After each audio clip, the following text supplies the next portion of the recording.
자, 불리인 여러분들 위해서 2월 이벤트를 준비했습니다. 작년에 제가 집필한 만무득의 분재 이야기 상편입니다. 20권 준비했고요. 신청 방법은 구독과 좋아요, 알림 설정 후에 아래 이메일 주소로 책을 신청해 주시면 20분 추첨해서 보내드리도록 하겠습니다. 네, 소사나무 잎 정리를 위해서 또 다른 나무를 가지고 왔습니다. 네, 작업은 크게 중요한 것이 아니기 때문에 시작 전후 두 가지 장면만 보여드릴 거고요. 오늘은 또 생리적인 부분 하나 알고 넘어갔으면 좋겠습니다.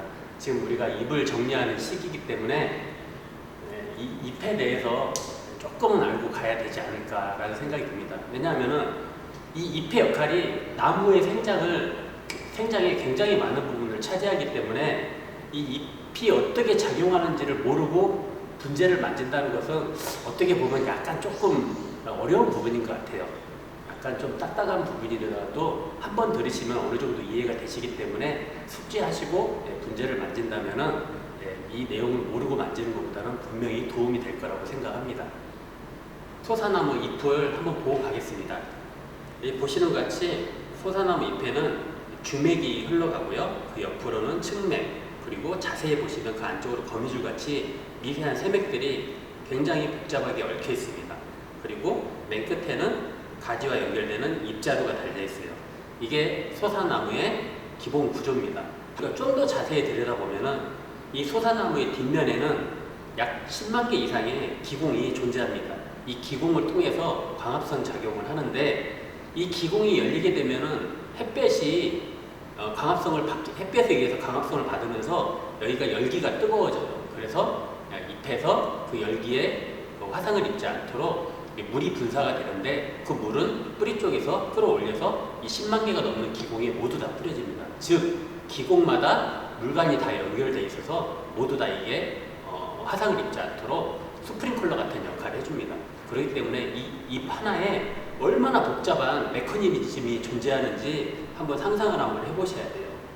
한 과학자가 실험을 했답니다. 도대체 이 조그만 잎자루 안에 물관이 몇 개가 지나갈까 궁금하더라는 거예요. 그래서 여기다 고성능 마이크를 대놓고 나무에 물을 주지 않았습니다. 그러자 나무가 물이 부족해지자 개체를 끊기 시작하는데 공동 형상을 발동을 시킨 거죠. 고성능 마이크에서 딱딱 소리가 나면서 물관이 끊기는 소리가 들리더랍니다. 그리고 최종적으로 물관이 끊기는 소리가 3,000회 이상 났다고 하거든요. 그래서 이 잎자루 안에 지나가는 물관이 최소 3,000개 이상이라는 거.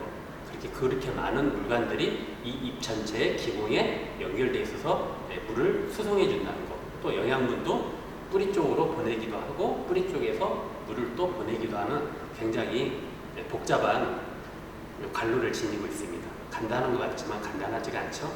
방금 전에 복잡한 내용을 설명드린 이유는 이러한 실험들을 과학자들이 직접 하고 그리고 왜 잎에서 수분이 증발되는지 그것을 연구하기 위해서 수많은 학자들이 온갖 가설들을 다 세웠어요.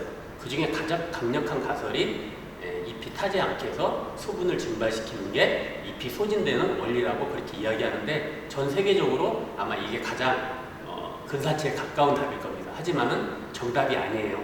아직 과학적으로 완벽하게 증명된 경우는 없습니다.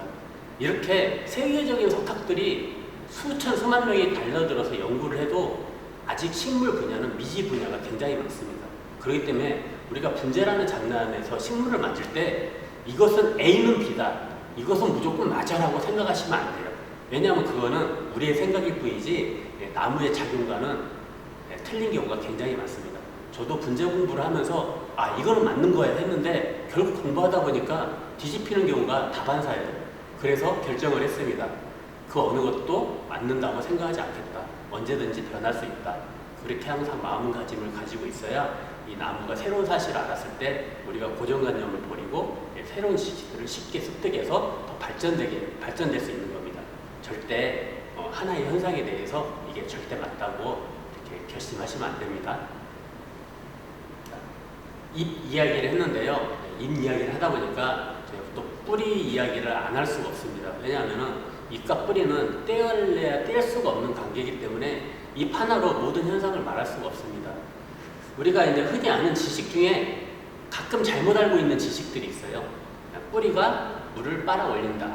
그래서 잎에다 공급을 한다라고 이제 많은 분들이 알고 계시는데 그 말은 맞습니다. 하지만은 우리가 정확하게 이야기하자면은 뿌리는 빨대 역할을 합니다. 빨대 역할이라는 말은 뭐냐면은 뿌리 스스로 물을 빨아들이지 못해요. 누군가가 이렇게 흡입을 해줬을 때 뿌리를 통해서 물이 빨아올리는 거지 뿌리 스스로 물을 빨아올리지는 못한다는 거. 그 점을 기억하시고요. 잎의 기공이 열려서 수분이 증발되는 힘으로 뿌리가 물을 빨아 당기는 거예요. 다시 말해서 잎의 그 추진에 의해서 뿌리가 자연스럽게 물을 흡수할 수 있다는 것. 그 점을 인식해 주시고요. 또 과학자들이 연구를 했습니다. 뿌리 스스로 물을 빨아 당길 때도 있대요. 하지만은 나무에 필요한 양의 한 10% 정도? 그것도 항상 그러는 게 아니라 어떤 현상인지 모르겠는데 아주 가끔 뿌리 스스로 빨아 올릴 수가 있다고 합니다. 그것도 밝혀진 바는 없어요. 그렇기 때문에 뿌리 스스로 물을 빨아들이지 못한다는 거. 그리고 뿌리가 물을 빨아들이는 게 아니라 뿌리털이 물을 빨아들입니다. 우리가 최종 목적지는 뿌리에서 발생한 뿌리털이 물을 흡수하는 거지 뿌리가 물을 흡수하는 건 아니에요. 뿌리는 한마디로 말해서 우리 택배회사로 말하자면 물류창고인 거고 뿌리털은 택배기사들이에요. 택배 기사들이 물건을 가지고 물류회사로 보내고 뿌리가 다시 잎까지 수송을 해줘서 그 잎에서 인맥, 세맥, 측맥으로 해서 다시 택배 기사가 기공까지 전달해주는 그런 메커니즘으로 돌아간다는 거 알아두시면 좋겠고요. 뿌리가 생장을 하는 거는 용토와 용토 사이 틈으로 비집고 들어가면서 생장을 합니다. 이렇게 생장을 하는데 용토가 워낙 거칠고 이렇게 좁다 보니까 뿌리가 그 안으로 생장을 하다 보면은 몸에 상처가 나요. 그래서 그 상처를 나지 않기 위해서 이와 같이 액체를 분사합니다. 그 액체 이름은 뮤시겔이라고 하는데 굉장히 매끈하고 끈적끈적하기 때문에 뿌리가 그 틈을 온몸에 그거를 달고 다니면서 아주 매끈하게 용토 사이를 해집고 파고들 수가 있습니다. 근데 이 뮤시겔이라는 액체가 단순히 뿌리를 통과시키기 위한 하나의 윤활유 역할만 하는 건 아닙니다. 이 뮤시겔 안에는 각종 미생물들을 끌어들일 수 있는, 유혹할 수 있는 영양분들이 있어요. 그렇기 때문에 주변에 미생물들이 그 뮤시겔을 먹기 위해서 모여듭니다. 그 모여들다가 뮤시겔에 엉켜붙어가지고 뿌리랑 접촉이 되는데 그게 바로 공생균이 되는 거예요. 그래서 공생균들이 자기가 먹은 거를 뿌리털을 통해서 다시 잎으로 보내는데 뿌리털 자체가 흡수하지 못하는 것을 공생균이 중간에서 먹어서 그걸 희석시켜서 뿌리에게 보낸다는 거. 그래서 공생균이 매우 중요한 역할을 하는 거예요. 소나무 같은 경우에는 뿌리털이 없기 때문에 공생균이 더욱더 중요합니다. 그래서 소나무는 공생균이 굉장히 발달할 수 있는 뮤시겔을 광범위하게 뿌리게 되는 거고 우리가 육안으로 분갈이 할 때 하얀 색깔로 이렇게 보이는 것들이 바로 공생균이라는 거 기억해 주시기 바랍니다. 두 번째 그림을 보시면은 뿌리가 성장하면서 계속 전진하고 있습니다. 뿌리털이 어느 정도 쇠퇴기가 오면 그 쇠퇴기란 말은 뿌리털의 생존 시기가 7일에서 10일밖에 되지 않습니다. 그렇게 되면은 자기가 할 일을 수명을 다하기 때문에 뿌리는 또 전진해서 또 새로운 뿌리털을 만들고 계속 뿌리는 생장하고 전진할 수밖에 없어요. 그러다 보면서 뿌리털의 영역을 점점 넓히면서 상층부의 물을 점점 더 많이 댈 수 있는 기반을 마련하는 거죠. 그래서 상층부가 뿌리의 상황을 보고 자기가 거기에 맞게 계속 생장할 수가 있는 겁니다. 그래서 뿌리가 어느 정도 안정이 되고 환경이 좋아야 이 상층부를 우리 마음대로 배양할 수 있고 조종할 수 있다는 것. 그것 또한 매우 중요한 일입니다. 물마늘이라는 말은 우리가 전문 용어로 수분 스트레스라고 합니다. 수분이 부족해서 받는 스트레스라고 하는데 수분 스트레스가 심해지면서 나무 스스로 살기 위해서 이렇게 개체를 끊어버렸습니다. 물이 넉넉할 때는 기공을 열고 방압성을 하다가 물이 부족해지면 기공을 모두 닫아버려요. 그러면서 물이 들어오기를 기다립니다. 하지만은 물이 들어오지가 않게 되면은 기공을 닫아도 물이 부족하다는 걸 알기 때문에 잎을 이렇게 쭉 처지게 하는 현상 아실 겁니다. 물을 안 주면은 잎들이 이렇게 축 처지죠. 이렇게 처지는 현상이 기공을 보호하기 위해서 자기 스스로 이렇게 늘어뜨려서 햇빛과의 면적을 최소한으로 줄이는 그런 방법이에요. 물이 없어서 처지는 것보다는 나무 스스로 방어하는 모습이라는 것을 기억해 주셨으면 좋겠고요.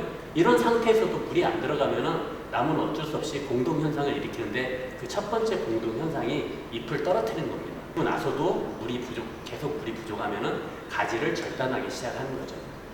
근데 만약에 잎을 떨어뜨리지 못하는 나무라면 죽을 확률이 굉장히 높습니다. 물이 부족해서 잎을 떨어뜨릴 수 있는 나무들은 굉장히 세력이 좋은 나무들이에요. 여기 아래 보시면은 다시백에 제가 거름을 넣습니다. 보통 이게 다시백 하나에 유박이 한 3개에서 4개 분량 된다고 보시면은 총 여기서 이 조그마진 않지만은 한 3, 40개의 유박이 올라가 있는 상황이라고 보시면 돼요. 굉장히 많은 거름이 들어가 있는데요. 초기에는 거름을 거의 주지 않다가 무거름으로 시작해서 조심스럽게 하나를 올려보고 잎의 색깔을 보면서 이 나무가 받아먹는지 안 받아먹는지를 확인합니다. 우리가 나무를 통해서 건강하냐 건강하지 못하냐를 판단하는 가장 쉬운 방법은 잎의 상태를 보는 거예요. 거름을 먹지 못하면 잎이 타버리거나 잎이 색깔이 노랗게 떠버리거나 또는 잎을 떨구게 됩니다. 그런 경우에는 재빠르게 거름을 내려야 되기 때문에 항상 잎을 관찰하면서 나무의 상태를 주시하는 것, 그게 바로 나무와 대화하는 첫 번째 지름길입니다. 이 상황에서 잎을 정리해서 제가 원하는 방향에서 새순이 나오도록 한번 조정을 해보겠습니다. 작업 시작하겠습니다.